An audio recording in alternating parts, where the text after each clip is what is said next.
మీది ఆకాశంలో భూమిని పిలుచుచున్నాడు. ఆకాశమున భూమిని పిలుస్తూ ఉన్నాడు. అయ్యా, నా భక్తులు చనిపోయారు, నా కోసం భూమి మీద పాటుపడ్డారు, నా కోసం కన్నీరు కార్చారు, నా కోసం నిందలు అనుభవించారు, నా కోసం అవమానాలు పడ్డారు, నా కోసం అనేక రకాలైనటువంటి మా బంధువులు నన్ను దాదాపు 15 సంవత్సరాలు పిలవలేదండి. మా బంధువులు నేను యేసు ప్రభువుని నమ్ముకున్నందుకు దాదాపు 15 సంవత్సరాలు ఇంట్లో ఏ శుభకార్యానికి పిలవలేదు, ఏ శుభకార్యానికి పిలవలేదు. జాన్ దేవనాన్ని పక్కన పడేసా. మంగళ షాపులు ఎన్నిసార్లు కట్ చేసుకుని ఉంటామో ఆగుతున్నాయండి. ఏమన్నా దేవుని కృప ఆగదు. ప్రే దేవుని బిడ్డ 10-12 సంవత్సరాలు బిడ్డలు పుట్ల మా బంధువులు ఒక ఆమె గుండ్రాయి తీసుకొచ్చి ఇచ్చింది. పక్కలు వేసుకుని పడుకో పిల్లడు అనుకున్నాను. బంగారం అంటే 3 బిడ్డలను ఇచ్చాడు. ఒక బిడ్డ దైవ సేవకుడే, ఒక బిడ్డ నాతో ఉంటాడు, ఒక అమ్మాయి చదువుకుంటుంది, 2 పెళ్ళిళ్ళు అయినాయి, అమ్మాయి ఉంది, 2 మనవరాళ్ళు ఉన్నారు. ఒక మనవరాలు డాక్టర్ చదువుతుంది, ఇంకో మనవరాలు 10th క్లాస్ చేస్తుంది. ఏమండి ఎవరిచ్చారండి ఇవన్నీ? లుంగి కట్టుకుంటే రాగాకరా అన్నటువంటి వాళ్ళు ఈ రోజున ఏమంటారండి, నీకేమిరా బాబు, నాకేమి, నాతో ఏసుండగా నాకేమి కొద్దువా లేదు. కారణం ఏంటో తెలుసా? దేవాది దేవుడు ఆయన కృపతో నువ్వు ఒడంబడిక చేసుకో, నిబంధన చేసుకో. దేవుడు నిన్ను, నీ కుటుంబాన్ని, నీ బిడ్డలను ఆశీర్దిస్తాడు. లేకపోవచ్చు, తల్లిగారు లేకపోవచ్చు, బిడ్డ లేకపోవచ్చు, కానీ ప్రియ దేవుని బిడ్డలారా, ఇక్కడ ఏమంటున్నాడంటే, బలి అర్పణ చేత నాతో నిబంధన చేసుకున్న నా భక్తులను ఆయనతో సమకూర్చుడని మీది ఆకాశం భూమిని పిలుచుచున్నాడు. దేవుడు తానే న్యాయకర్త అయి ఉన్నాడు, ఆకాశం ఆయన నీతిని తెలియజేస్తున్నదని చెప్పి దేవుడు తన కృపను చాటుతూ ఉన్నాడు. ప్రియ దేవుని బిడ్డ, తల్లి గర్భంలోండి ఎట్లాగొచ్చాము, భూగర్భంలోకి అట్లా వెళ్ళాలి ఒకరోజు. మరణం అనేటువంటిది ఏంటో తెలుసా? మరణం నువ్వు కోరుకుంటే వచ్చేది కాదండి. నువ్వు కోరుకుంటే నిష్టానుసారంగా మరణం వచ్చేది కాదు. ఏలియా కోరుకున్నాడు కదా, ఇది ఏలియా మరణం కోరుకున్నాడు కదా.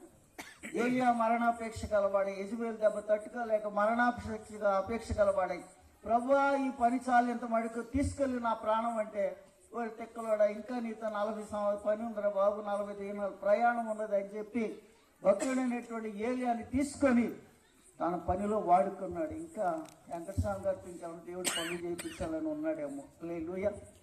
కాబట్టి ప్రియులారా, బాగా గమనించాలి. నీవు కోరుకున్నట్టు, నేను కోరుకున్నట్టు మరణం రాదు. నీ ఇష్టానుసారంగా చచ్చిపోవాలంటే రోజుకి 20 సార్లు 30 సార్లు చచ్చిపోవాల్సి వచ్చింది. నువ్వు భార్య భర్తలు పోట్లాడుకున్నప్పుడు, తల్లి బిడ్డలు పోట్లాడుకున్నప్పుడు, బజార్లో పోట్లాడుకున్నప్పుడు, అప్పులోడు వచ్చినప్పుడు, ఇంకోటి వచ్చినప్పుడు, చచ్చిపోతే బాగుంది. ఇట్లాగైతే నువ్వు రోజుకి 20 సార్లు రావాల్సి వచ్చింది. కానీ దేవుడు అట్లా చంపడు. దేవునికి ఒక టైం ఉంది. నరులారా తిరిగి రండి అని పిలుస్తాడు. ఏదో ఒక రోజు పిలుస్తాడు. నిన్ను పిలుస్తాడు, నన్ను పిలుస్తాడు, ఇక్కడ ఉన్న వాళ్ళు అందరినీ పిలుస్తాడు, వెంకటస్వామి గారిని కూడా పిలుస్తాడు. అందరం అక్కడ మనము మారు మనసు రక్షణ పొందితే నిశ్చిత్తములో ఉన్నటువంటి ప్రియ తల్లి గారు ఒక మాట చెప్పి నేను ముగిస్తాను. ప్రకటన గ్రంథం 14వ అధ్యాయం 13వ వచనం చదవండి. ప్రకటన గ్రంథము అంతటా ఇప్పటి నుండి ప్రభునందు మృతి నందిన మృతులు ధన్యులని వ్రాయమని పరలోకం నుండి ఒక స్వరము చెప్పగా వింటిని. నిజమే, వారు తమ ప్రయాసములు మాని విశ్రాంతి పొందుదురు. ఎక్కడండి? భూమి మీద విశ్రాంతి లేదు. భూమి మీద విశ్రాంతి లేదు. పేరు విశ్రాంతి అనేది రోజు గొడవలే. ప్రశాంతత లేదు, విశ్రాంతి రోజు గొడవలే. శాంతమ్మే కానీ ముఖంలో చిట్టిడేస్తే పుట్టిడవుతుంటాయి. కళ్ళున్నారా, వందనాలు మీకు దేవునిస్తారు. హల్లెలూయా. కాబట్టి ప్రియులారా, ఇక్కడ ఏమంటున్నాడంటే, ప్రకటన ఫైనల్ జడ్జిమెంట్, లాస్ట్ జడ్జిమెంట్ అనమాట. అంటే తీయబడినటువంటి ముసుగు. మరణించిన వారు ఎక్కడ ఉంటున్నారంటే, వారు తమ పడకల మీద. ఎక్కడ ఉందండి ఇప్పుడు తల్లిగారు? పడక ఒకటి ఉంది. ఆ పడకలో ఫుల్ రెస్ట్లో ఉంది. ఆ ఒకరోజు బ్రతికొచ్చింది.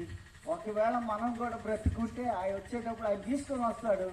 వెంకటస్వామి గారు కూడా బాప్తిసం పొంది రక్షణలో ఉండి యేసు ప్రభుని స్వరక్షకునికి అంగీకరించి మారు మనసు కలిగి ఆరాధనకి వెళుతూ దేవుని కనపరుస్తూ మహిమపరుస్తూ ఆయనే కాదండి, ఇక్కడ ఉన్న వాళ్ళందరూ, ఈ ఊరిలో వాళ్ళందరూ, ఊరు బయట వాళ్ళందరూ, ప్రపంచంలో వాళ్ళందరికీ కూడా ఒకటే కొలమానం: మారు మనస్సు, పాప క్షమాపణ, బాప్తీసం. ఒకటే కొలబద్ద. మీ ఊరికి మా ఊరి అంతా, మా ఊరికి మీ ఊరు అంత. అమెరికా వాడైన మారు మనసు పొందాలి, ఇండియా వాడైన మారు మనసు పొందాలి, ఈ తోపాడోళ్ళైన మారు మనసు పొందాలి. లేకపోతే పరలోకం అనేటువంటిది मूल देते खुल देता नहीं, लाख देता, ताला डाल के भेज डालता बाहर को, ठेकल डालेंगे, బయటికి పంపించేస్తాడు. సహోదరుడా, ఇక్కడికి ఎలాగొచ్చావు, ఎట్లాగొచ్చావు? రక్షణ లేదు, నీకు మారు మనసు లేదు.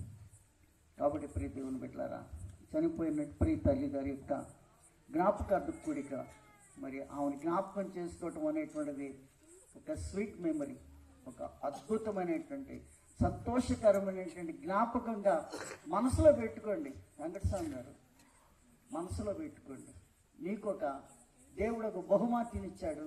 ఆ బహుమతిని మళ్ళీ పిలిచాడు దేవుడు. ఆయన ఇచ్చాడు, ఆయనే తీసుకున్నాడు. యెహోవా ఇచ్చాను, యెహోవా తీసుకొని ఆయన నామమునకే స్తుతి కలుగు. మీరు ఒంటరిగా ఉండటం మంచిది కాదని ఒక జంటనిచ్చాడు. అబ్బాయి, టైం అయిపోయింది, నా బహుమానాన్ని నేను తీసుకుంటున్నాను అన్నట్లుగా, ప్రభా నువ్వు తీసుకున్నావు, ఓకే, దట్స్ ఆల్, మంచిదే, కానీ నా జీవితానికి నువ్వే మార్గదర్శి అని ప్రభువును స్తుతించండి. ఆ విధమైనటువంటి కృప ఈ రాత్రి కాలసిన ప్రియ దేవుని బిడ్డలారా, మనము కూడా కొన్ని మాటలతో వెంకటస్వామి గారిని, మనం పోయినటువంటి తల్లి గారిని మేము తేలేం బాబు, మా వల్ల కాదు, ప్రార్థన పెట్టారండి నిన్న, లేచి వచ్చిద్దేమో అనుకున్నాను మేడం, మా వల్ల కాదు తండ్రి, దయచేసి అట్లా అనుకో మాకు. ఆమె అక్కడ వస్తుంది, ఆయన తీసుకొస్తాడు. ఆయన తీసుకొని వచ్చినప్పుడు ఆమెను ఎదుర్కోవటానికి నిత్యత్వంలో మనం అందరం కలుగుతాము, తల్లిగారిని కలుగుతాము, ఇక్కడ మారు మనసు పోయిన వాళ్ళు అందరం కలుగుతాము.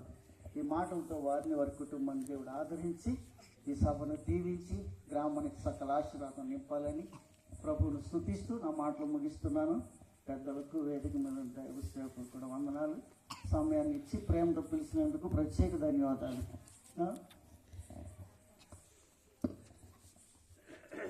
దేవునికి మహిమ కలుగును గాక. దేవుడు తన దాసుల ద్వారా శ్రేష్టమైన తన అనుభవంలో యొక్క సాక్ష్యమును, అదేవిధముగా చక్కని వర్తమానమును న్యాయాధిపతులు